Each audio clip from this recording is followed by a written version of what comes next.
ධර්මානුශාසනාව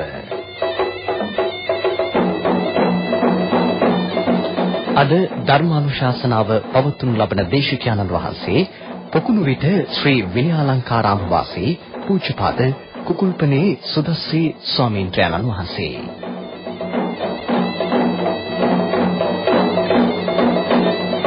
ධර්මදේශනාවේ දායකත්ව කෑගල්ල වැෑගල්ල නදීසෙවණේ පදිංචි කමලා ආරේරත්න, හොරණ කඳන පරණපාරේ පදිංචි බද්රාණී ගලගමාරච්චි, හක්මන කෝංගල වීරගිරි නිවසේ පදිංචි W.A. පද්මිනී, කලුතර උතුර කුමාරතුංග මාවතේ පදිංචි නිරෝෂා කල්පහන.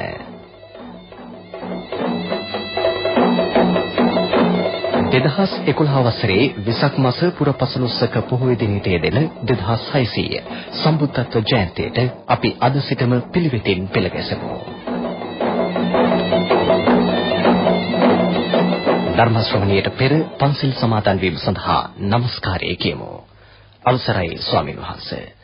නමෝ තස්ස භගවතු අරහතෝ සම්මා සම්බුද්දස්ස. නමෝ තස්ස භගවතු අරහතෝ සම්මා සම්බුද්දස්ස. නමෝ තස්ස භගවතු අරහතෝ සම්මා සම්බුද්දස්ස. බුද්ධං සරණං ගච්ඡාමි. බුද්ධං සරණං ගච්ඡාමි. ධම්මං සරණං ගච්ඡාමි. ධම්මං සරණං ගච්ඡාමි. සංඝං සරණං ගච්ඡාමි. සංඝං සරණං ගච්ඡාමි. ဒုတိယံ පි බුද්ධං සරණං ගච්ඡාමි. ဒုတိယံ පි බුද්ධං සරණං ගච්ඡාමි.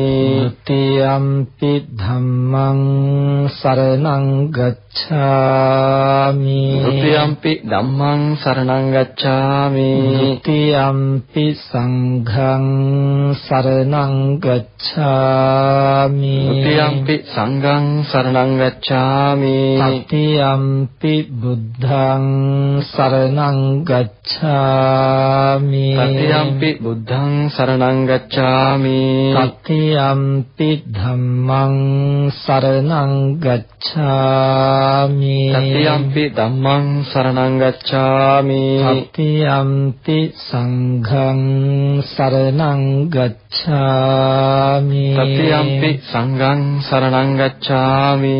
සරණ ගමනං සම්පුන්නං ආමවන්තේ ආනාති පාතා වේරමණී සික්ඛාපදං සමාදියාමි. පාණාතිපාතා වේරමණී සික්ඛාපදං සමාදියාමි. අදින්නාදානා වේරමණී සික්ඛාපදං සමාදියාමි. අදින්නාදානා වේරමණී සික්ඛාපදං සමාදියාමි. කාමේසු මිච්ඡාචාරා වේරමණී සික්ඛාපදං සමාදියාමි. කාමේසු මිච්ඡාචාරා වේරමණී සික්ඛාපදං සමාදියාමි. මුසාවාදා වේරමණී සික්ඛාපදං සමාදියාමි. මුසාවාදා වේරමණී සික්ඛාපදං සමාදියාමි. සුරාමේරය මජ්ජපමා දත්තානා වේරමණී සික්ඛාපදං සමාදියාමි. සුරාමේරය මජ්ජපමා දත්තානා වේරමණී සික්ඛාපදං සමාදියාමි. තිසරණේන සද්ධින් පංචශීලං ධම්මං සාධුකං සුරක්ෂිතං කତ୍වා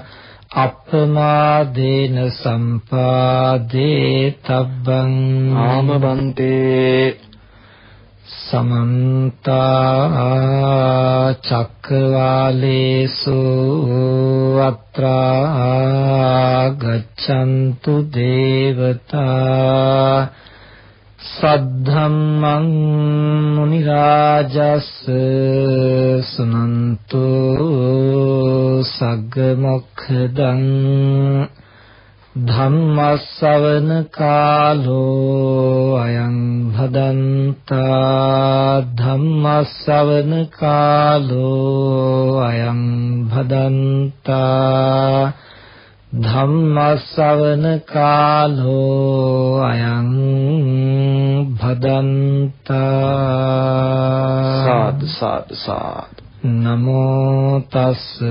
භගවතෝ අරහතෝ සම්මා සම්බුද්දස්ස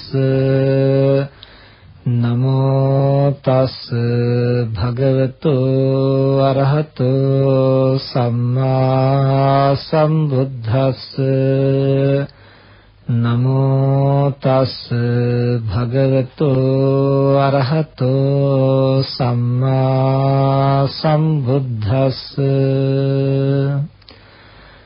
සබ්බදා සීල සම්පන්නෝ පඤ්ඤවා සුසමාහිතෝ ආරද්ධ විරියෝ පහිතත්තෝ ඕඝං තරති දුත්තරං තී. සද්ධාවන්ත පින්තුනි, හැම දිනම ටික වෙලාවක් ධර්ම ශ්‍රවණය කරන්නටයි සූදානම් වෙන්නේ. අද මේ පින්වත් පිරිසට ධර්ම දේශනාව සඳහා අපි මාතෘකා කරන්නට යෙදුනේ බුදුරජාණන් වහන්සේ විසින් එක්තරා දේවතාවෙකු ඇසූ පැනයකට පිළිතුරු වශයෙන් දේශනා කරන ලද ගාථා ධර්මයක්.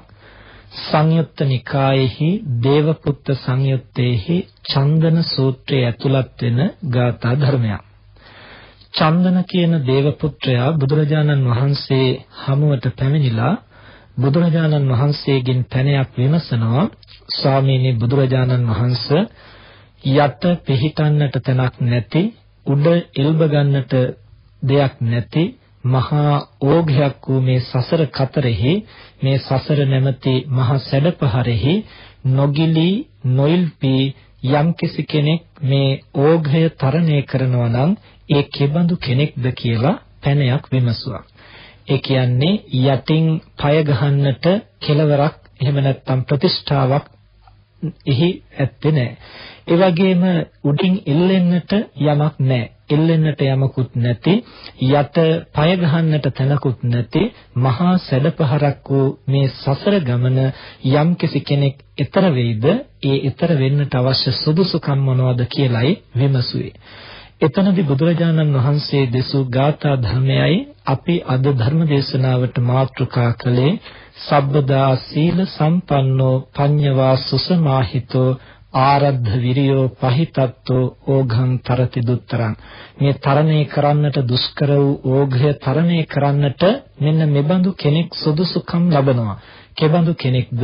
සබ්බදා සීල සම්පන්නෝ, සියලු කල්හි සීලයෙන් යුක්ත වූ, පඤ්ඤවා ප්‍රඥාවෙන් යුක්ත වූ, සුසමාහිතෝ මනවින් සංහිඳවන ලද සමාධිමත් සිතක් ඇති, ආරද්ධ විරියෝ අරඹන ලද කෙලස් තවන දැඩි වීර්ය ඇති, පහිතත්තෝ නිවන කෙරෙහි නැමුණු සිත් ඇති තැනැත්තා මේ දුෂ්කර වූ ඕඝය තරණය කරන්නට සමත් වෙනවයි කියලා තථාගතයන් වහන්සේ දේශනා කළා.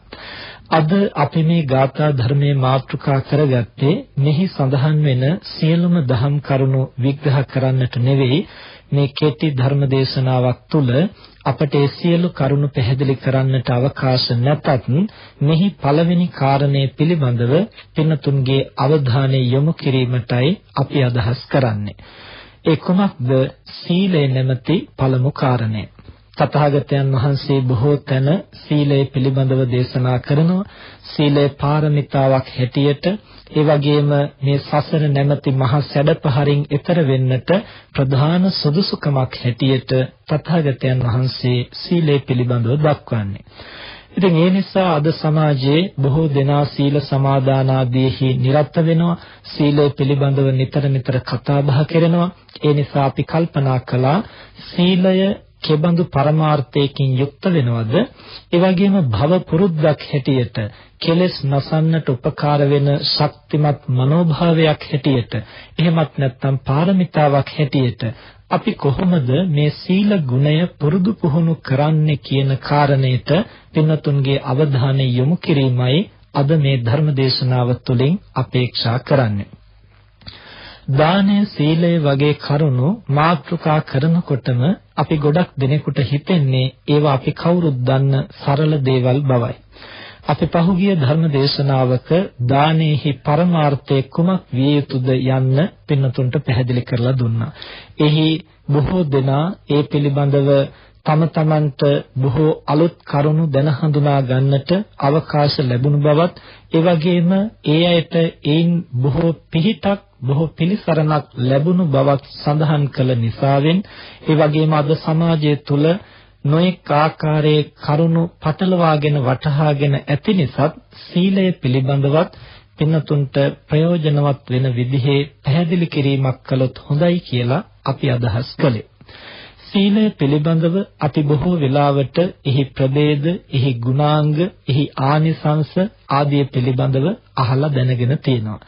අද මේ ධර්ම දේශනාව තුළින් පින්නතුන්ගේ අවධානය අපි යොමු කරන්නට උත්සාහ කරන්නේ ඒ පිළිබඳව නෙමෙයි, මේ සීලය ගැඹුරින් අපි අධ්‍යයනය කරලා හඳුනාගෙන එහි පිහිටන්නේ කොයි ආකාරයෙන්ද කියන බවයි. සීලය පිළිබඳව කතා බහ කරනකොට අද බොහෝ දෙනා හැබැයි සීලයම නොවේ, එහි ප්‍රාථමික අවස්ථාවක තමයි බොහෝ විට එල්බගෙන සිටින බව දකින්නට ලැබෙන්නේ. ශික්ෂණය සහ සංවරය කියලා කියන්නේ සැබවින්ම අවස්ථා දෙකක්. අද බොහෝ දෙනා සීලය හැටියට, සංවරය හැටියට පුරුදු පුහුණු කරන්නට වෙහෙසෙන්නේ මේ ශික්ෂණය නැමැති ප්‍රාථමික අවස්ථාවයි. සිල් ආරක්ෂා කරන්නට යම් ප්‍රමාණයක ශික්ෂණයකුත් අවශ්‍ය වෙනවා. නමුත් ශික්ෂණයෙන් රැඳුණු පමණටම එය සීලය නොවේ. එය සීලය හැටියට භව පුරුද්දක් හැටියට සංවර්ධනය වෙන්නේ නැහැ. ඒ නිසා අපි මූලික වශයෙන් හඳුනා ගන්නට ඕන ශික්ෂණය කුමක්ද, හැබැයි සංවරය කුමක්ද කියලා. ශික්ෂණයයි කියලා කියන්නේ යම් යම් කරුණු වලට බියපත්ව හෝ එහෙම නැත්නම් දඬුවමට, නීතියට, සම්මුතියට යටත් වෙලා අභ්‍යන්තරයේ හැබැයි සංහිඳියාවක් නැතිව Taman ළඟ තියෙන අඩුපාඩුකම් හෝ වෙනත් කෙනෙක් ළඟ තියෙන අඩුපාඩුකම් බලහත්කාරයෙන් මැඩපවත්වනවට කියනවා ශික්ෂණයයි කියලා. අපි හිතමු දරුවෙකුට අපි කියනවා ශිෂ්‍යයාය කියලා. ඒ ශිෂ්‍යයාය කියලා කියන්නේ වැඩිහිටියන්ගේ, ගුරුවරුන්ගේ, මව්පියන්ගේ අවවාද අනුශාසනා මත ඒ තැනත්තා යම්කිසි සංවරයකට නතු කරනවා. නමුත් ඒ දරුවා හැබෑවට කරුණු හඳුනාගෙන, තේරුම් අරගෙන, සමබර කරගෙන සංවර වෙනවාම නොවේ. වැඩිහිටියන් කියන නිසා, ඒ වගේම බිය නිසා, දඬුවමට බය නිසා, සම්මුතිය ඉක්මවා ගියොත් Taman ලැජ්ජාවට පත් වෙන නිසා, කවුරුත් පෙන්වන මාර්ගය නිසා ඒ අනුව හික්මෙන්නට උත්සාහ කරනවා. එතනදී ඇති වෙන්නේ මූලික වශයෙන් ඇති වෙන ශික්ෂණයයි. නමුත් එය සංවරයක් බවට පත් වෙද්දී ඇතුළතින් අවබෝධයෙන්, ප්‍රඥාවෙන් සමබර කරගෙන හික්මෙන්නට, එහෙම නැත්නම් සංහිඳියාවටපත් වෙන්නට පුළුවන්කම ලැබෙන්නට ඕන. එතනට යනකොට ඒක මානසික ක්‍රියාදාමයක් බවට පත් වෙනවා.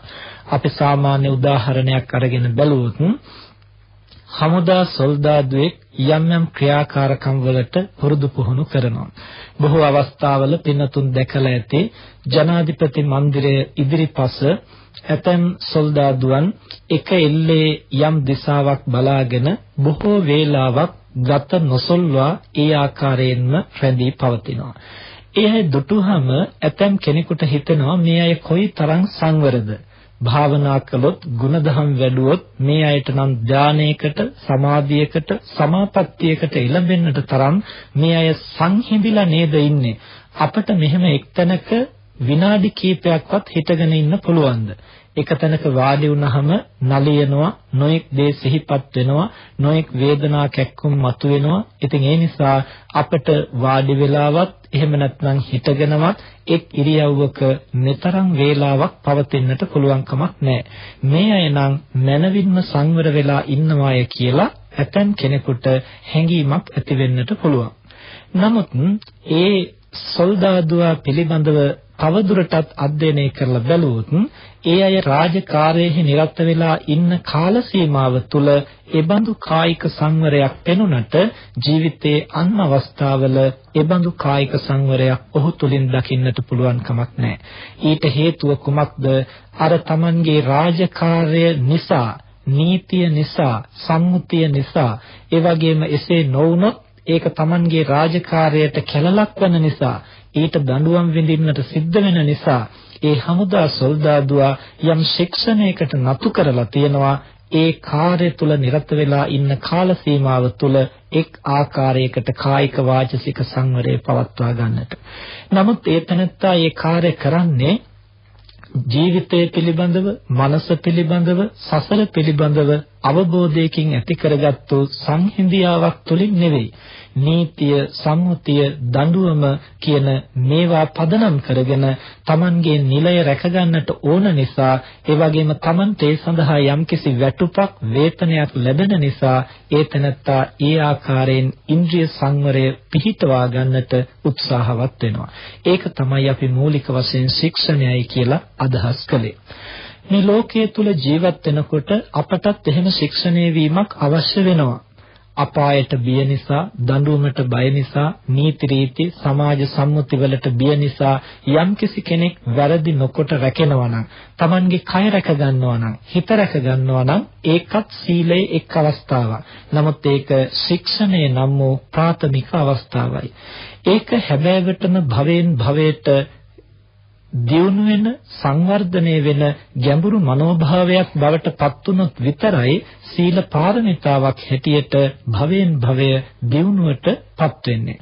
එහෙම නැතිව ශික්ෂණ මාත්‍රයෙන් පමණක් අපි බැහැර කළොත්, එතනින් පමණක් අපි නැවතුනොත් භවෙන් භවයේ වැඩෙන්නට දෙයක් ඉතිරි වෙන්නේ නැහැ.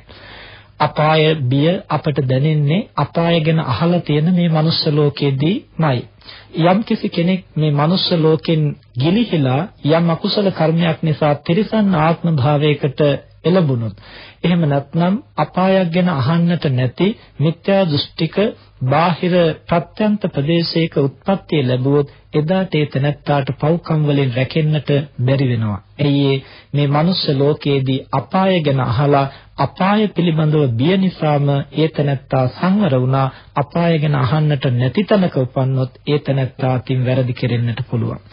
ඒ වගේම දඬුවමට බය නිසා, නීතියට බය නිසා, සමාජ සම්මුතියට බය නිසා, ඒ පිළිබඳව ඇති කරගන්නා වූ ලැජ්ජාව නිසා යම්කිසි කෙනෙක් සිත, කය සංවර කරගත්තොත් එයත් එක්තරා සංවරයක්. සමාජමය වශයෙන් එය ප්‍රශංසා කටයුතු දෙයක්.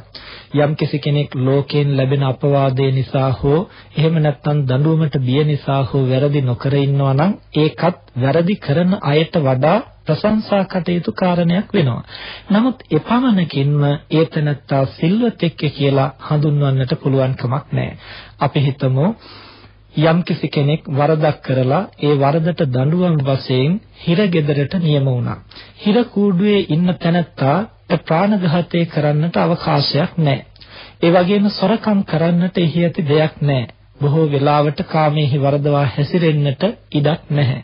ඒ වගේම බොරුවක් කිව්වට යම්කිසි කෙනෙක් පිළිගන්නේ නැහැ.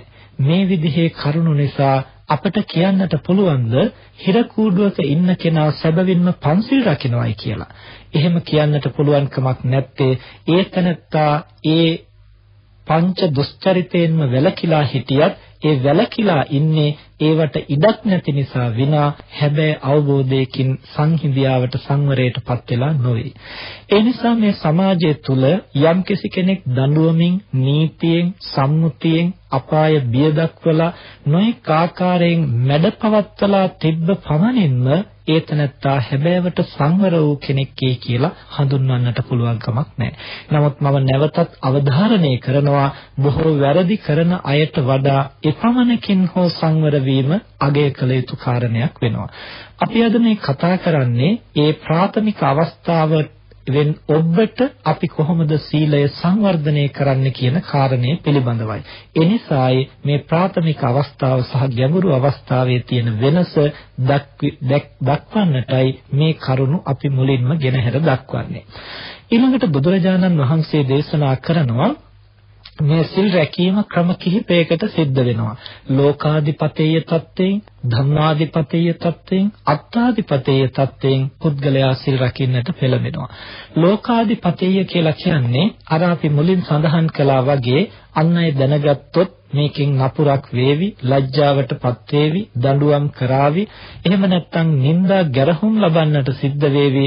ඒ නිසා ලෝකයා අපි දෙස බලා ඉන්නවා, අන් අය අපි කරන කියන දේ දකිනවා. ඒ නිසා මෙබඳු වැරදි අඩුපාඩු නොකළ යුතුයි කියලා යම්කිසි කෙනෙක් සංවර වෙනවා.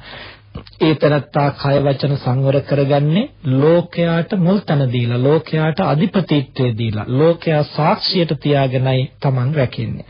නමුත් ඒ තරත්තා ලෝකයේ ඉදිරියේ එහෙම රැකුණට ලෝකයාගෙන් වෙන් වෙච්ච හුදකලා තැන Taman සංවර වෙන්නට සමත් වෙන්නේ නැහැ. කුමක් නිසාද? එතනදී ලෝකයා දකින්නේ නැහැ කියන ආකල්පය ඔහුට ඇති වෙන නිසා. ලෝකයා දකින තැනදී කය වචන සංවර කරගන්නවා, නොදකින තැනදී පාප ධර්මයන්හි නිරත වෙනවා. ඒ වගේම ලෝකයා දකින තැනත් නොදකින තැනත් මනසේ පාප ධර්ම නැවත නැවත මතුවලා එනවා. ලෝකයාට පෙනෙන මට්ටමින් ක්‍රියාත්මක නොකොට සංවර කරගන්නවා. එපමණකින් සංවර වෙනවට ලෝකයා ආධිපත්‍යයේ තබාගෙන, ලෝකයා මුල්තන තබාගෙන, ලෝකයේ සාක්ෂියට තබාගෙන සිල් රකින්නවා කියනවා ලෝකාධිපතේය ස්වභාවයෙන් සිල් ආරක්ෂා කරනවායි කියලා. එතනත් අර අපි මුලින් කිව්ව විදිහේ යම්කිසි ශික්ෂණයක් තමයි ඇති වෙන්නේ. Tamanගේ මනස තුල නැවත නැවත පව්කම් කරන්නට සිතුවිලි පහළ වෙනවා, කෙලස් ධර්ම මතුවෙනවා. නමුත් ලෝකයෙන් පැමිණෙන අපවාදයට තියෙන බිය නිසා යම් ප්‍රමාණයකින් මැඩපවත්වාගෙන රැකෙනවා, ශික්ෂණයකට නතු කරගන්නවා. ඊළඟට ධම්මාධිපතේය කියලා කියන්නේ මම බුදුරජාණන් වහන්සේගේ ධර්ම ඇසුරු කරන කෙනෙක්, මම බෞද්ධයෙක්, මම පන්සිල් රකින්න කෙනෙක්, මම හාමුදුරු නමක්, මම උපසම්පදා සීලය රකින්න කෙනෙක්. ඒ නිසා මෙබඳු ශික්ෂාවන් ඇසුරු කරනු ලබන මෙබඳු ධර්ම න්‍යායන්හි පිළිපදින මාවැනි කෙනෙකුට මේ වරද කරන එක සුදුසු නැහැ කියලා සංවර වෙන්නට උත්සාහ කරනවා. එතනත් හරියටම තමන් හේතු කාරණා අවබෝධ කරගෙන සමබර කර ගැනීමක් නොවේ. අමාරුවෙන්, උත්සාහයෙන්, වෙහෙසිලා, මහන්සියෙන් අපේ අර ශික්ෂාවන්ට, ප්‍රතිපදාවන්ට මුල් තැන දීලා තමන්ගේ සිතුවිලි, වචන, ක්‍රියාවන් හසුරුවා ගන්නට, පාලනය කර ගන්නට උත්සාහවත් වෙනවා. ඒ ලෝකාධිපතේය මට්ටමට වඩා ටිකක් ඉදිරියට ගිය යම් අවස්ථාවක් හැටියට හඳුනා ගන්නට පුළුවන්. එහෙම කළා වුණත් ඒ තනත්තාගේ මනස සංවර වෙන්නේ නැහැ, මනස පාලනය වෙන්නේ නැහැ. ධර්මයට මුල් තැන දීලා ධහම ඇසුරු කරගෙන රැකෙන්නට උත්සාහ කළාට ස්වභාවිකව මනසේ ක්ලේශ ධර්මයන් විටින් විට උද්දීපනය වෙන්නට, අවදි වෙන්නට, ක්‍රියාත්මක වෙන්නට පටන් ගන්නවා. ඊළඟට තුන්වෙනි අවස්ථාව තමයි අත්තාදිපතේය. තමන් ඒ අඩුපාඩු සහිත භවෙහි ආදීනව දැකලා, ප්‍රාණඝාතයේහි වරද දැකලා, ද්වේෂය, රාගය, ඊර්ෂ්‍යාව, ක්‍රෝධය, මානය මෙබඳු පාප ධර්මයන් මනසේ ඇති වුනහම මොන තරම්නම් අනර්ථයක් සිද්ධ වෙනවද?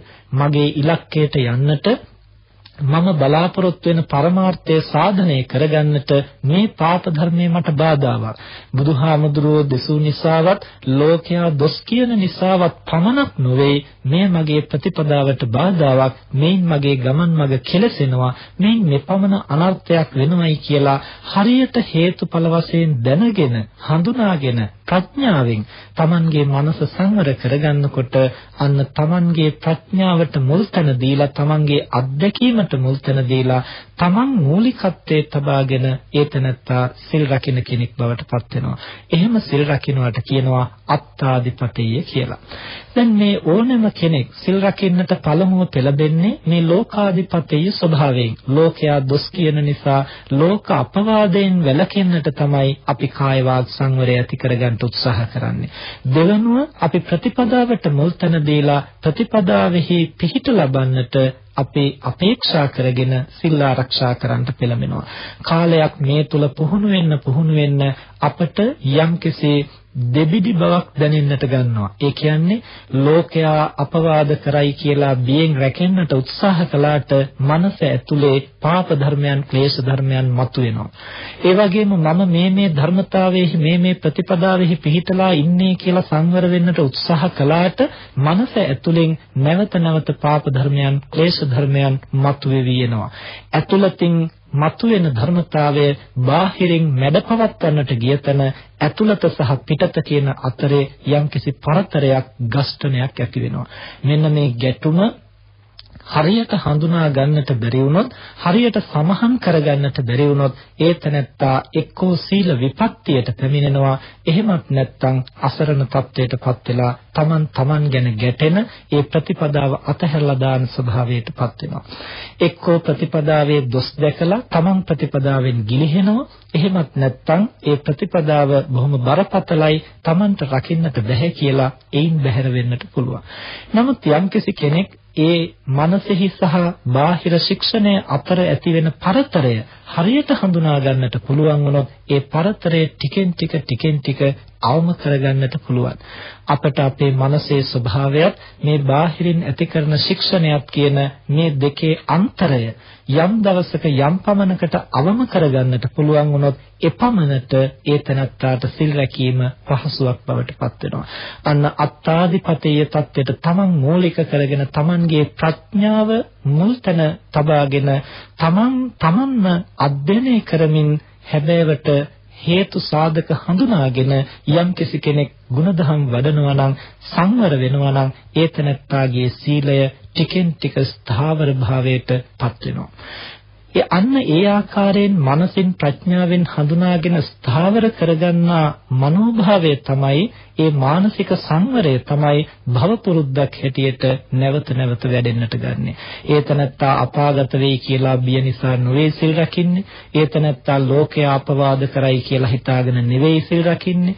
තමන් මේ ප්‍රතිපදාවේ ඉන්නවා කියලා ප්‍රතිපදාව හිලව්වට තියලා නොවේ ඔහු සිල් රකින්නේ. තමන්ගේ පරමාර්ථය සාධනය කරගන්නට මේ ක්ලේශ ධර්මයේ මේ පාප ධර්මයේ හානිදායකයි කියලා සහේතුකව දකිමින් සමබරව තමන්ගේ මනස සංවර කරගන්න උත්සාහ කරනවා.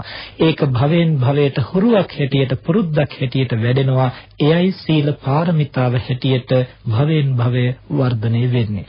එතෙක් අපි හැමදිනාටම අපේ මනසත් ඒ වගේම පුරණ ගුණධමත් අතර යම්කිසි පරතරයක් තියෙන බව පෙනෙන්නට ගන්නවා.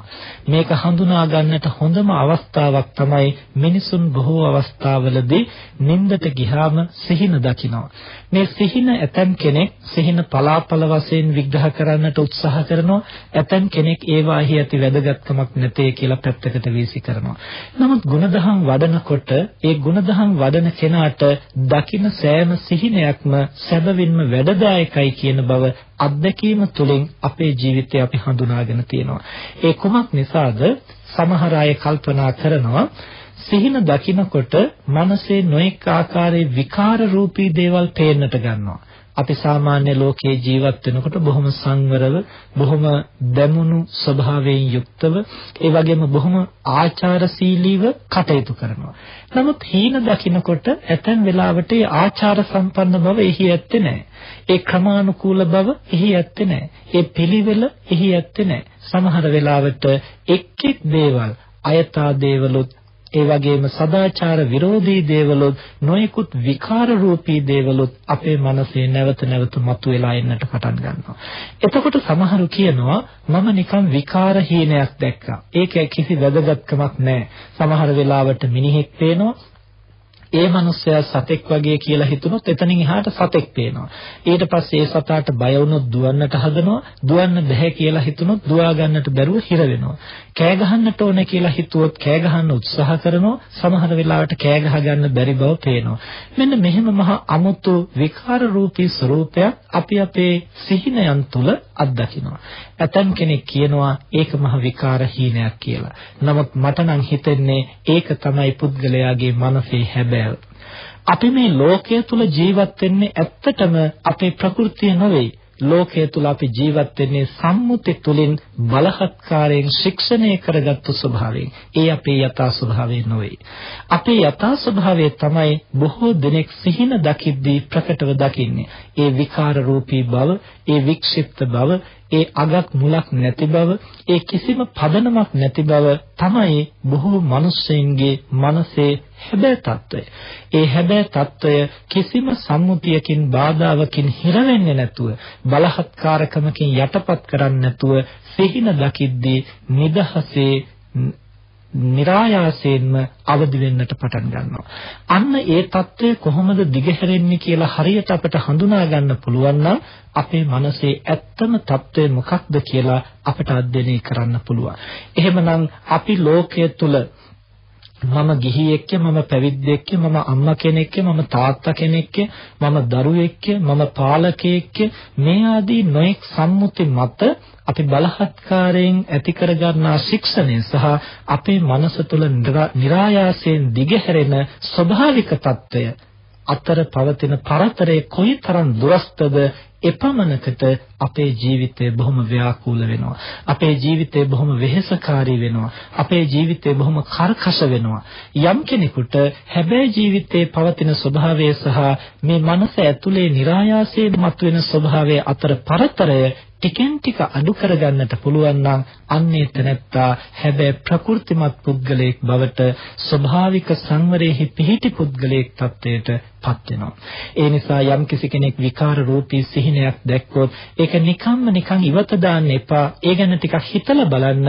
ඇයි මම මෙබඳු සිහිනයක් දුටුවේ? මොකද්ද මේකට හේතුව? අන්න ඒවා ටිකක් සිහිනුවණින් කල්පනා කරලා හේතු හොයන්නට පුළුවන් නම් අපේ මනස කොයිතරම් කැළඹිලි සහගතද, අපේ මනස කොයිතරම් අසංවරද, මොනවද ඒවට හේතු කියලා හරියටම හොයාගෙන ඒ හේතු ප්‍රහාණය කරන්නට ටිකෙන් ටික පිළිපදින්නට පුළුවන්. ඔය මම කිව්වේ එක් උදාහරණයක් පමණයි. මේ විදිහට ජීවිතේ නොඑක් අවස්ථාවල ඊළඟට ස්වභාවික ලෝකයේ ජීවත් වෙද්දී උනත් අපට ආවේගමත් වුනහම අපේ හැබෑ තත්ත්වය තමයි ඉදිරියට එන්නේ. අපි අනිත් වෙලාවට බොහොම උත්සාහයෙන් සංවර කරගෙන හිටියත් යම් ආවේගයක් ආපුහම මතුවෙන්නේ හැබෑ තත්ත්වයයි. නමුත් අපි ඒක හැබෑ තත්ත්වයේ හැටියට පිළිගන්න කැමති නෑ. මට තරහ ගිය නිසායි එහෙම වුනේ. මට කේන්ති ගිය නිසායි එහෙම වුනේ. මට ලැජ්ජ හිතිච්ච නිසායි එහෙම වුනේ. මම බය වුණු නිසායි එහෙම වුනේ කියලා ඒක යම්කිසි සාධාරණීකරණයකට ලක් කරන්නට උත්සාහ කරනවා විනා ඒ එළියට පැන්නේ Tamanගේ ඇතුලේ තිබුණු හැබෑවයි කියලා පිළිගන්නට අපි බොහෝ කෙනෙක් සූදානම් නැහැ. යම්කිසි කෙනෙකුට සීලය පාරමිතාවක් හැටියට, භවහුරුවක් හැටියට නැවත පුහුණු කරන්නට අවශ්‍ය නම් ඒ තැනත්තා මේ මනස ඇතුලේ හැඟවිලා තියලා හිටි හැටිය එළියට පනින දුබලකම් ගැන විශේෂයෙන් සැලකිලිමත් වෙන්නට ඕනේ. ඒ දුබලතාවයේ ඇයි ඒ විදිහට රැකිලා තිබුණේ? එහෙමනම් හැබෑවට මම සංවරද? බාහිරින් සංවර වුණු පමණට මගේ අභ්‍යන්තරයත් සංවරද කියලා අපට සංසන්දනාත්මකව ප්‍රත්‍යවේක්ෂා කරලා බලන්නට ඒ බඳු අවස්ථා විශේෂයෙන්ම වැදගත් වෙනවා. අපේ රේරුකාණේ චන්දවිමල මහානායක හාමුදුරුවෝ පැහැදිලි කරනවා සීලයයි කියලා කියන්නේ පුද්ගලයෙකුගේ හෝ සතෙකුගේ ප්‍රകൃතියයි. ප්‍රകൃතිය කියලා කියන්නේ ඒ සතාගේ ඇත්තම తত্ত্বය, ස්වභාවය. ස්වභාවිකම తত্ত্বය තමයි සීලයයි කියලා කියන්නේ. දැන් තිරිසන් සතෙක් ගත්තොත් ඒ තිරිසන් සත්වයාගේ ස්වභාවිකම ගති ලක්ෂණ වලට කියනවා තිරස්චීන සීලයයි කියලා. පින්නතුන් අහලා ඇති බුදුරජාණන් වහන්සේ ලෝක පහළ වෙන මුල් කාලේ අජ වෘත, ගෝ වෘත, එහෙම නැත්නම් අජ සීල, ගෝ සීල, කුක්කුර සීල ආදි වශයෙන් සමාදන් වෙච්ච අය හිටියා. මේ අජ සීල කියලා කියන්නේ මොකක්ද? එළුවා ක්‍රියාත්මක වෙන්නේ යම්සේද උගේ ස්වභාවය මොකක්ද? අන්න ඒ විදිහට හැසිරෙමින් පුරන සීලයට කියනවා අජ සීලයයි කියලා. ඒ කියන්නේ එළුවාගේ ස්වභාවය මිනිස්සෙන් විසින් අනුගමනය කරන්න උත්සාහ කරනවා. ගෝ සීලය එහෙම නැත්නම් ගෝ වෘතයයි කියලා කියන්නේ ගවයාගේ ස්වභාවය, ගවයාගේ ඇත්තම తত্ত্বය, ගවයාගේ ප්‍රකෘති ස්වභාවය මිනිසුන් විසින් පුහුණු කරන්නට උත්සාහවත් වෙනවා. ඒ වගේම සුනකයාගේ ප්‍රකෘති ස්වභාවය සුනක සීලය හැටියට, එහෙම නැත්නම් කුක්කුර වෘතය හැටියට සමාදන් වෙලා පුහුණු කරන්නට උත්සාහ කරනවා. බුදුරජාණන් වහන්සේ සමීපයට දිනක් පැමිණියා පුන්න සහ සේනිය කියන තරුණයෝ දෙන්නේ. ඒ පුන්න නැමැත්තා ගෝව්‍රතේ සමාදන් වෙලා ආරක්ෂා කරනවා. සේනිය නැමැත්තා කුක්කුර වෘතේ එහෙම නැත්නම් සුනක වෘතය සමාදන් වෙලා ආරක්ෂා කරනවා. මේ පුන්න අහනවා ස්වාමීනි මේ සේනිය සුනක වෘතය කුක්කුර වෘතය බොහොම හොඳට සමාදන් වෙලා ආරක්ෂා කරනවා.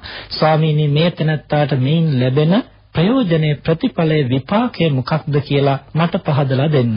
බුදුහාමුදුරුවෝ දේශනා කරනවා පුන්න ඔය ප්‍රශ්නේ මගෙන් අහන්නට එපා. අපි වෙන දෙයක් ගැන කතා කරමු. නැවතත් පුන්න අහනවා ස්වාමීනි මේ සේනිය බොහෝම තදින්ම මේ සුනක වෘතේ සමාදන් වෙලා බොහොම කැපවීමෙන් ආරක්ෂා කරනවා. ස්වාමීනි අපට කියා දෙන්න මේකේ ආනිසංස මේකේ විපාක මොනවද? බුදුහාමුදුරුවෝ දෙවනුවත් ප්‍රතික්ෂේප කළා. තුන්වෙනුවත් පුන්න අහනවා ස්වාමීනි මේ සේනිය සුනක වෘතේ බොහොම හොඳින් ආරක්ෂා කරනවා. ස්වාමීනි අපට එහි ආනිසංස කියා දෙන්නට කියලා ඉල්ලා හිටියා. බුදුරජාණන් වහන්සේ තුන්වෙනි වතාව දක්වා ඉල්ලූ තැන එහෙමනම් පුන්න අහගන්න කියලා පැහැදිලි කරනවා. යම්කිසි කෙනෙක් මේ සුනකයාගේ ප්‍රകൃතිය වූ සුනක සීලය සුනක වෘතය නැවත නැවත පුහුණු කරනවද, ඒ මනෝභාවය පුහුණු කරනවද, ඒ කායික ස්වභාවය අනුගමනය කරනවද, ඒ වෘතය සමාදන් වෙනවද, ඒ ආකල්පය පුහුණු කරනවද, එය මනවින් පුහුණු කිරීමේ ප්‍රතිඵලය වශයෙන් ඊළඟ භවයේ ඒකාන්තයෙන් සුනකෙක් වෙලා උපදිනවා. ඇයි එහෙම වෙන්නේ? අර සුනකයාගේ ප්‍රകൃතියයි මේ පුහුණු කළේ. සුනකයාගේ ස්වභාවයයි පුහුණු කළේ. ඒ පුහුණු කිරීමේ ඵලයක් හැටියට ඒ මිනිස්යා සුනකාත්ම භාවයක් ලබනවා. පස්සේ අර සේනිය හඬා වැළපෙන්නට පටන් ගත්තා. පස්සේ සේනිය නැවත අහනවා ස්වාමීනි මේ පුන්න ගෞරවතේ සමාදන් වෙනවා. ඔහුට ලැබෙන ආනිසංස මොකක්ද? බුදුහාමුදුරුවෝ තුන්වෙනි වර දක්වා ප්‍රතික්ෂේප කරලා තුන්වෙනි වරත් ඇසුවට පස්සේ පැහැදිලි කරනවා යමෙක් ගව සීලය ගව වෘතය ගවයාගේ ප්‍රകൃතිය නැවත නැවත පුහුණු කරනවාද ඒ තැනැත්තා මරණින් මතු ගවයෙක් තත්ත්වයටපත් වෙනවා. එහෙමනම් සීලයයි කියලා කියන්නේ මොකක්ද? යම්කිසි කෙනෙකුගේ ස්වභාවය.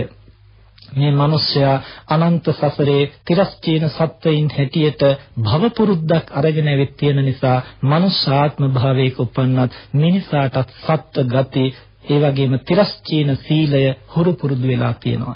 දැන් අපි මෙතනින් නිදහස් වෙලා මනුෂ්‍ය සීලයකට එන්නට උත්සාහ කරනවා. මනුෂ්‍ය සීලයේ හැටියට මනුෂ්‍යයාගේ ප්‍රകൃතිය හැටියට බුදුහාමුදුරු දක්වන්නේ පංච සීලයයි.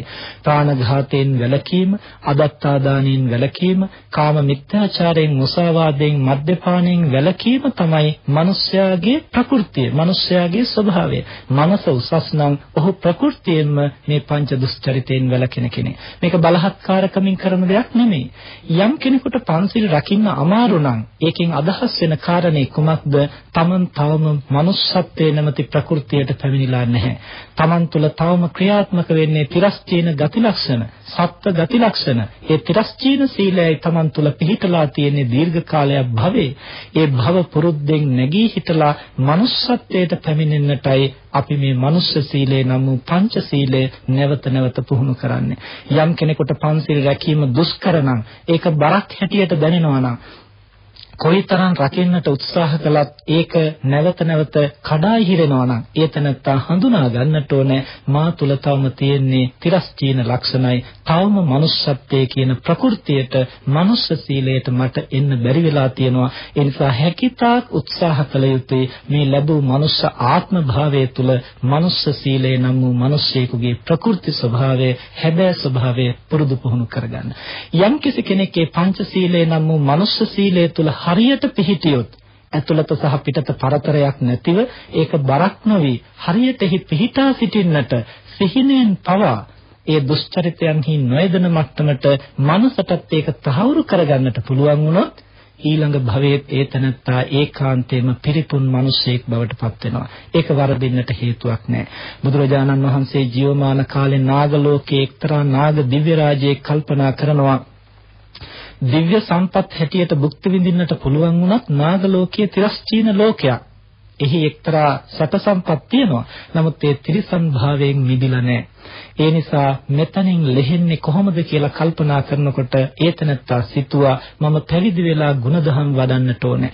පස්සේ මිනිස් වේශයක් මවාගෙන ඇවිල්ලා භික්ෂුන් වහන්සේ නමකගෙන් මහානකම උපසම්පදාව ලබාගෙන තවත් සහාය භික්ෂුවක් සමග කාලයක් ගුණධම් වැඩුවා. නමුත් මේ තැනත්තා බලහත්කාරයෙන් තමයි දැන් මේ මනුස්ස රූපේ මවාගෙන ඉන්නේ. ඒක හරි වෙහෙසක්. ඒ නිසා සහාය භික්ෂූන් වහන්සේ කුටියෙන් තරමක් ඈතට ගිය වෙලාවක අර නාගයා තමන්ගේ ප්‍රකෘති ස්වභාවයටපත් වුණා. ඒ කියන්නේ නාග වේශය ගත්තා. මහා දැවැන්ත නාගයේ ඒ කුටිය ඇතුලේ ඔහුගේ වලිගය ජනේලෙනුත් එළියට වැටිලා තියෙනවා දැක්කා. අර පිටස්තරට ගිය සහාය භික්ෂුන් වහන්සේ එකට ගුණදහම් පුරන අනිත් හාමුදුරුවෝ හදිසියෙම කුටියට ආවා. එනකොට මේ මහා නාගයා දැකලා බියපත් වෙලා කෑ ගැහුවා. අනිත් හාමුදුරුවෝ මේ කෑකෝ ගහන ශබ්දය නිසා එතනට හනිකට ළඟා වෙලා බලනකොට මහා නාගයෙක් කියලා කෑ ගැහුවට දැන් එතන නායක නෑ. එක්තරා සංසුන් ස්වාමීන් වහන්සේ නමක් භාවනා කරනවා. පස්සේ භික්ෂුන් වහන්සේලා සැක හිතලා ඇහුවා ඔබ නාගයෙක්ද කියලා. ඊට පස්සේ ඔහු පිළිගත්තා ඔව් කියලා. මේ ප්‍රවෘත්තිය ගිහින් බුදුහාමුදුරුවන්ට කිව්වා. බුදුහාමුදුරුවෝ ඊට පස්සේ අහනවා ඇයි ඔබ එහෙම දෙයක් කළේ? ස්වාමීනි මට අවශ්‍ය වුණේ මේ තිරිසන් ආත්මයෙන් නිදහස් වෙලා මනුෂ්‍යාත්ම භාවයකට එන්නයි. ඒ නිසයි මම එහෙම කළේ. බුදුහාමුදුරුවෝ දේශනා කළා ඔබට මිනිසෙක් වෙන්නට අවශ්‍ය නම් ඔබ වංචනික දේවල් නොවේ කළ යුත්තේ. ඔබට මිනිසෙක් වෙන්නට අවශ්‍ය නම් අදපටන් ප්‍රාණඝාතයෙන් වළකින්න, අදත්තාදානයෙන් වළකින්න, කාම මිත්‍යාචාරයෙන් වළකින්න, මුසාවාදයෙන්, මද්යපානයෙන් වළකින්න. මේ පංච දුස්චරිතයෙන් වැළකීම නම් වූ ප්‍රතිපදාව යම් කෙනෙක් පුහුණු කරනවාද ඒ මනුස්ස ප්‍රතිපදාවයි. ඒ මනුස්ස සීලය යම් කෙනෙක් නැවත නැවත පුහුණු කිරීමේ ඵලය වශයෙන් ඒ තනත්තා ඊළඟ භවයේ ඒකාන්තයෙන් මනුෂ්‍යාත්ම භාවයකට පැමිණෙනවායි කියලා තථාගතයන් වහන්සේ දේශනා කළා. ඒ නිසා තිරිසනන්ට පවා යලි මනුෂ්‍යාත්ම භාවයටපත් වෙන්නට පුළුවන් වෙන්නේ මේ මනුෂ්‍ය සීලය නිසා. මිනිස්සෙකුට තිරිසන් ආදී සතර අපායකට නොඇටි. දැන් බොහෝ දෙනාට තියෙන ගැටලුවක් මේ ජීවිතේ මිනිස්සෙක් වුණාට ඊළඟ භවයේ අපි කොහේ උපදෙයිද දන්නේ. මේ පැනයට හොඳම පිළිතුර තමයි තමන් හදවතට එකඟවම අවංකවම මනසින්ම මේ පංචශීල ප්‍රතිපදාව පුහුණු කරනවා නම් එය යලි මනුෂ්‍යාත්ම භාවයට පැමිණීමේ ප්‍රතිපදාවයි. ඊළඟට තුන්වෙනි සීලය තමයි ආර්ය සීලය. සෝවාන් සකෘදාගාමි අනාගාමි අරහත් ආදී මාර්ගඵලවලට පත්වෙච්ච උත්තමයින්ගේ ප්‍රകൃතිය ස්වභාවය යම්සේද අන්න ඒකට කියනවා ආර්ය සීලයයි කියලා. අපි අටසිල් සමාදන් වෙනවා, දසසිල් සමාදන් වෙනවා, පැවිදි දස සීල් සමාදන් වෙනවා, උපසම්පදා සීලය සමාදන් වෙනවා ආදී වශයෙන් කියලා සමාදන් වෙන්නේ ඒ ආර්යයන් වහන්සේලාගේ සීලයයි. චතුපාරිශුද්ධ සීලය හැටියට ප්‍රාතිමෝක්ෂ සංවර සීලය, ඉන්ද්‍රිය සංවර සීලය, ප්‍රත්‍යසන්නිශ්චිත සීලය, ආජීව පාරිශුද්ධ සීලය හැටියට අපි පුහුණු කරන්නේ ඒ රහතන් වහන්සේලාගේ ආර්යයන් වහන්සේලාගේ ප්‍රകൃතියයි ස්වභාවයයි. ඒ ආර්ය භාවයට යම් කෙනෙක් පැමිණෙනවද උන්වහන්සේ ප්‍රාතිමෝක්ෂ සංවරයෙන් යුක්තයි, ඉන්ද්‍රිය සංවරයෙන් යුක්තයි, ආජීව පාරිශුද්ධියෙන් යුක්තයි, ප්‍රත්‍යසන්නිශ්චිත සීලයෙන් යුක්තයි. මේවා උන්වහන්සේ බලහත්කාරයෙන් කරන දේවල් නෙමෙයි. ඒ උන්වහන්සේගේ ස්වභාවයයි. එහෙමනම් අපිත් මේ ආර්ය භාවයට පත් වෙන්නට කැමති නම් මේ ආර්යයන් වහන්සේලාගේ සීලය ටිකෙන් ටික පුහුණු කරන්නට ඕනේ. පැවිද්දෝ වශයෙන් මේ දිනපතා පුහුණු කරන්නට කැප වෙනවා. ගිහි අයට ඒක ඒ විදිහෙම කරන්නට බැරි නිසා යම්කිසි මාසයේ එක් දිනයක් පොහෝ දිනයේ හැටියට වෙන් කරගෙන එදා දවසට ආර්යයන් වහන්සේලා අනුව පුහුණු වෙන්නට උත්සාහ කරනවා. නමුත් මෙතනදී මතක තියාගන්නට ඕනේ පංචශීලයක් තවම රකින්නට දුෂ්කර නම්, පංචශීලයේ නැමැති මනුෂ්‍ය සීලයටවත් තමන් පැමිණිලා නැතිනම් හරියාකාරව එතනත් ඇතුළත පිටත කියන පරතරයක් තවම තියෙනවා නම් ඒ තැනත්තා ආර්ය සීලය රකින්නට හැදුවාය කියලා ඒකෙන් වෙහෙසටපත් වෙනවා, හෙම්බත් වෙනවා විනා ඒ සීලය මස්තක ප්‍රාප්ත කරන්නට දුෂ්කරයි. ඒ නිසා අපි ප්‍රාථමික වශයෙන් මූලික වශයෙන් මනුෂ්‍යත්වය සාක්ෂාත් කරගන්නට උත්සාහ කළ යුතුයි. මනුෂ්‍ය සීලයේ පංචශීලයේහි මනවින් පිහිටා සිටින්නට. එය ඇතුළත පිටත කියන පරතරයක් නැතිව සිහිනෙන් පවා එබඳු දෙයකට අපේ මනස යොමු නොවි රැකෙන්නට පුළුවන් මට්ටමට ස්ථාපිත වුණොත් අන්නේ තැනත්තාට ආර්ය සීලයට පැමිණීම දුෂ්කර වෙන්නේ නැහැ. මෙහෙම කිව්වාය කියලා කෙනෙක් අධෛර්යයටපත් වෙන්නට එපා. එහෙනම් ඉතින් අපි අද ඉඳලා පොයේ දවසට සීල් රකින්න එකේ තේරුමක් නැහැ. අපට තාම පන්සිල්වත් රැකගන්නට බැරුව පොයේ දවසේ ගිහින් මහා සීලයක් සමාදන් වෙන්නේ කොහොමද කියලා අධෛර්යයටපත් වෙන්නට එපා. ටික ටික හරි උත්සාහ කරනකොට යම් දවසකට Tamanට ඒ හැකියාව ප්‍රගුණ වෙනවා, පුහුණු වෙනවා, හේතු දැකලා හඳුනාගෙන පුහුණු කරන්නට පුළුවන් වෙනවා. ඒ නිසා හැකි හැම අවස්ථාවකම මනුෂ්‍ය සීලය, පංච සීලය බාහිරින් පමණක් නොවේ. ඒ ශික්ෂණයක් හැටියට පමණක් නොවේ. පංචශීලය ගැන බුදුහාමුදුරෝ දේශනා කරන්නේ ප්‍රාණඝාතයෙන් වළකින්නටත් ඕන, දඬු මුගුරු අතහැර දමන්නටත් ඕන, ඒ වගේම සත්ත්වයින් ප්‍රාණීන්ට හිංසා කරන්න ලැජ්ජා බය ඇති කරගන්නටත් ඕන. ඒ හැම සතෙක්ම ජීවිතයට කැමතියි කියලා ඒ සියලු සත්ත්වයින් කෙරෙහි දයාව, අනුකම්පාව, කරුණාව ඇති කරගන්නටත් ඕන. අන්න ඒ මට්ටමටපත් වෙනකොට ඒක බලහත්කාරයෙන් රකින්න දෙයක් නෙමෙයි. ඒක ඇතුළතින්ම ස්වභාවයෙන්ම ඇති වෙන සංවරයක්. අන්න ඒ මට්ටමටපත් වෙනකොටයි මේ පංච දුස්චරිතයෙන් වැළකීලා මනුෂ්‍ය සීලය තුල හැබෑවට ස්ථාපිත වෙන්නේ. අවශේෂ ශික්ෂාපද පිළිබඳවත් ඒ විදිහටයි. එහෙම කරන්නට උත්සාහ කරන අතරතුරේ තමයි අපි පොහෝ දිනයන්හි සීල සමාදානයේ නිරත වෙලා ආර්යයන් වහන්සේලාගේ ප්‍රകൃතිය යම්සේද මමත් කවදා හරි කොහොම හරි එතනට පැමිණෙන්නට උත්සාහ කරනවා කියලා වීරය කරන්නේ. හැබැයි සමාදන් වෙලා වාක්‍යයක් කියවලා නිහඬව දෛනිකව Tamanගේ කටයුතු කෙරෙන හැටියට පවත්වාගෙන ගිය පමණින් නම් ආර්ය සීලය සම්පූර්ණ වෙන්නේ නැහැ. අපි සිල් ආවර්ජනා කරනකොට කියනවා ඒ රහතන් වහන්සේ දෙවි හිමියෙන් ප්‍රාණඝාතයෙන් වැළකුණුසේක මමද අද ඒ රහතන් වහන්සේ අනුව ජීවත් වෙමි. මේක මේ බොරුවක් කියනවා නෙවෙයි, බොරු ප්‍රතිඥාවක් දෙනවා නෙමෙයි. උන්වහන්සේ ස්වභාවයෙන්ම ප්‍රාණඝාතයෙන් වැළකුණා. මමත් එහෙම වෙන්නට උත්සාහ කරනවා. අද දවස හරි මම එහෙම ගත කරනවා. එහෙමනම් එහෙම ගත කරනවා කියන්නට Tamanගේ සිත ගැන Taman පරීක්ෂාකාරී වෙන්නට ඕනේ. Tamanගේ හැසිරීම ගැන, Tamanගේ ආකල්ප ගැන Taman පරීක්ෂාකාරී වෙන්නට ඕනේ. උදේට පන්සලට ගිහිල්ලා සීලය සමාදන් වෙලා එදා දවසේ කාලසටහනකට අනුව දානි වළඳනවා, බණ අහනවා, භාවනා කරනවා. මේ ටික කරලා ආපු පමණින් ඒතනත්තා ආර්ය සීලයට සමීප වෙන්නේ නැහැ. ඒතනත්තාර දිනචරියාව ගත කරන අතරතුරේ ටික ටික හිතලා බලන්නට ඕනේ. මගේ සිතුවිලි, මගේ වචන, මගේ ක්‍රියා ඒ ආර්යයන් වහන්සේලා අනුව පවත්වන්නට මම සමර්ථද?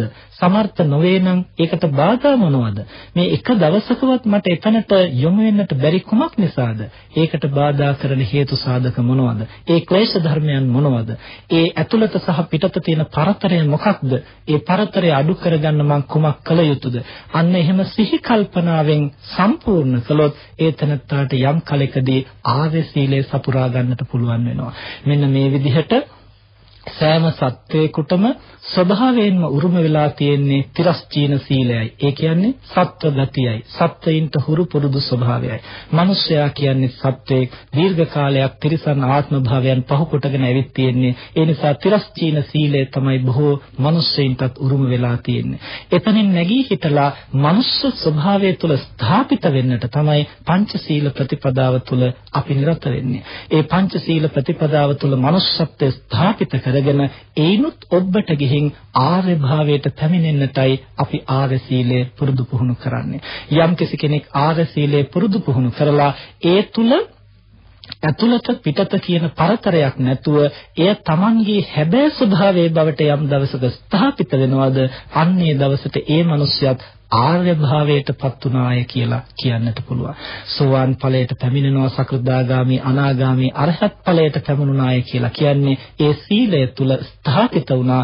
ආර්යයන් වහන්සේලාගේ ස්වභාවය යම්සේද තමනුත් සංවරය තුලින් අවංකවම හැබෑවටම ඇතුළ පිටත කියන දෙබිඩි බවක් නැතුව ඒකාත්මික ස්වභාවයට පැමිණෙනවා සීලය සමග. අන්න එතනට පැමිණෙනකොට ඒතනත්තා සීලය තුලින් ඕඝං කරති දුත්තරං. බුදුහාමුදුරුවෝ මේ දේවතාවට පැහැදිලි කළේ යම්කිසි කෙනෙක් හැම කල්හි සීලයෙන් සම්පූර්ණ වෙනවා නම්, ප්‍රඥාවෙන් සමාහිත බවින් දැඩි වීර්යයෙන් සහ නිවනට යොමු වුණු මනසින් යුක්ත වෙනවා නම් ඒ ගුණධම් මේ තනත්තාට මේ ගැඹුරු ඕඝය, කෙලස් ඕඝය තරණය කරන්නට උදව් වෙනවා. කෙලස් ඕඝයන් තරණය කරලා ආර්ය භාවය තුල, ආර්ය සීලය තුල ස්ථාපිත වෙන්නට ඒ තනත්තාට ඒ උදව් වෙනවා. ඒ නිසා මේවා නැවත නැවත හිතලා කල්පනා කරලා තේරුම් ගන්න. සීලය, ශික්ෂණය සහ සංවරය කියන අවස්ථා දෙකකින් යුක්ත වෙනවා. මූලික වශයෙන් අපි කවුරුත් ශික්ෂණය තුලයි හික්මෙන්නට උත්සාහ කරන්නේ. දෙවනුව අවබෝධයෙන් හේතුඵල හඳුනාගෙන මනස තුලින්ම හැබෑ සංයමයටපත් වෙනකොට ඒ ධර්මතාවය තුළ හැබවින් පිහිටියා වෙනවා. පිහිටන ප්‍රමාණයට මනුස්ස සීලයට හෝ ආර්ය සීලයට අවතීර්ණ වෙන්නට අපි කාටත් පුළුවන්. ඒ නිසා මේ කරුණු නුවණින් තේරුම් අරගෙන තම තමන් ආරක්ෂා කරන සීල ප්‍රතිපදාවන් හුදෙක් ශික්ෂණ මාත්‍රයක් බවට පත් නොවේ. ඒ හැබෑ සංවරයක් බවට, පාරමිතාවක් බවට, සීල පාරමිතාවක් බවට පමනුවා ගන්නට භව හුරුවක් හැටියට මානසිකව පුරුදු පුහුණු කරන්නට, නුවණින් තේරුම් අරගෙන පුහුණු කරන්නට උත්සාහවත් වෙන හැටියට හැම දිනාටම මෙත් සිතින් සිහිපත් කරනවා. මෙතෙක් වේලා ධර්ම ශ්‍රවණය කිරීම තුළින් ඇති කරගත් සියලු ධර්ම අවබෝධයත් මේ හැම දිනාටම නිවැරදිව සීල ගුණය තුළ පිහිටන්නට ශක්තියක් වේවා කියලා අපි ආශිර්වාද කරනවා. මේ දායකත්වයේ දරන හැම දිනාටම මිය පරලෝකීය සෑම සියලු දිනාටමත් ආශිර්වාද කරන්ට බලාපොරොත්තු වෙන හැම දිනාටමත් දෙවියන් සහිත ලෝකයාටත් අප හැම දිනාටමත් මේ උදාර කුසලය බුදුපසේ බුදුමහරහතන් වහන්සේ නිවී සැනසී පැමිණවදාළ උතුම් වූ නිවනින් සැනසීම පිණිසම හේතු වේවා කියලා ප්‍රාර්ථනා කරන්න. ආකාශට්ඨා ච භුම්මට්ඨා දේවා නාග මහිද්దికා පුඤ්ඤන්තං අනුමෝදිත්වා චිරං රක්ඛන්තු ශාසනං. ආකාශට්ඨා ච භුම්මට්ඨා දේවා නාග මහිද්దికා පුඤ්ඤන්තං අනුමෝදිත්වා චිරං රක්ඛන්තු දේශනං. ආකාශට්ඨා ච භුම්මට්ඨා දේවා නාග මහිද්దికා පුඤ්ඤන්තං අනුමෝදිත්වා චිරං රක්ඛන්තු ත්වං සදා. අද ධර්මානුශාසනාව පැවැත් වූ දේශිකානන් වහන්සේ පොකුණුවිට ශ්‍රී විනයාලංකාරාම වාසී පූජ්‍යපාද කුකුල්පනේ සුදස්සී ස්වාමීන් වහන්සේ.